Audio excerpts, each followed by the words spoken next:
ఇదేంటంటే programme government స్కూల్లో పిల్లలకి మాత్రం చేస్తున్నాం మనం. 6 నుంచి 10 దాకా ఉండే పిల్లలందరూ కూడా స్కూల్కి వెళ్ళడానికి ఇబ్బంది లేకుండా ఉండాలి.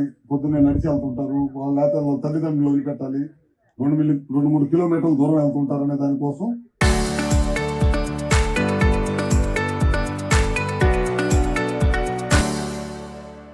మన ఎలక్షన్ అప్పుడు తిరిగేటప్పుడు చాలా మంది అడిగారు పిల్లలు, ముఖ్యంగా వెంపరాల మైలవరం ఉప్పకోడ ఏరియాలో పిల్లలు ఫస్ట్ అడిగారు. అయితే ఇంకా అది 9th అనుకున్నాం. తర్వాత 6th క్లాస్ నుంచి ఇవ్వమని చెప్పి పిల్లలు అద్దెకి స్కూల్ అడిగారు. వాళ్ళకి ఇస్తున్నారు పెద్దవాళ్ళకి, మాకు కూడా ఇవ్వమని అడిగితే సరే కాదని లేక అప్పుడు బిగిన్ చేస్తే ఫస్ట్ 4,000 అనుకుంటే అది కాస్త 10,000. తర్వాత కాలేజీ పిల్లలు కూడా అడిగితే ఇప్పుడు దాదాపు 10,700, 10,800 అవుతున్నాయి. ఇవన్నీ కూడా దాతలు సత్కారం. ప్రభుత్వం 12 లక్షలు ఇచ్చి వెళ్ళాడు.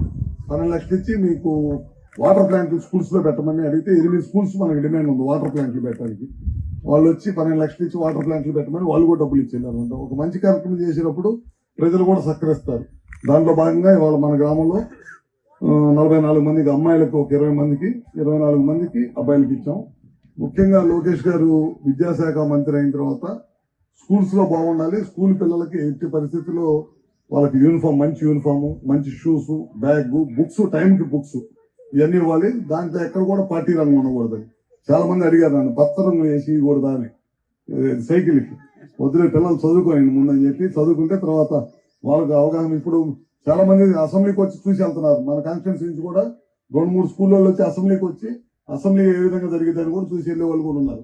నేను తెమ్మకి ఒక రోజు అడిగారు, ఒకరు అంబేద్కర్ గారి జయంతి రోజు ఒక ఆయన అడిగారు, మా పిల్లలు ఇంట్లో 2 ఉంటే ఒకరికి వస్తుంది, ఒకరికి రావట్లేదు అంటే ఒకరిని చదువుకోమని ఒకరిని కూలికి పోమని అని అడిగారు. అడిగితే అది అప్పుడు అక్కడి నుంచే నేను రాసి ఎట్లా అడిగారని బాబు గారికి పెట్టారు. పెడితే మన గవర్నమెంట్ వస్తే 100 మందికి వస్తే 100 మందికి ఇచ్చేదాన్ని ప్లాన్ చేస్తూ ఉన్నారు. గవర్నమెంట్ వచ్చిన దాని ప్రకారం మాట నిలబెట్టుకొని ఒకే రోజు తల్లుల అకౌంట్లోకి 10,000 కోట్ల రూపాయలు వేసిన గవర్నమెంట్ ఏదైనా ఉందంటే భారతదేశం మొత్తం మీద చంద్రబాబు నాయుడు గారు గవర్నమెంట్ అంత పెద్ద ఎత్తున చేశారు. ఎందుకంటే ముఖ్యంగా స్కూల్ ఎడ్యుకేషన్ బాగుండాలి. పిల్లలకి చదువు తల్లిదండ్రులకు భారం కాకూడదు. తల్లిదండ్రులు మా అబ్బాయిని చదివించాలంటే మా దగ్గర డబ్బు లేదు, వాళ్ళని చదివించలేకపోతున్నాం అనేది ఎక్కడ కూడా వినపడకూడదు.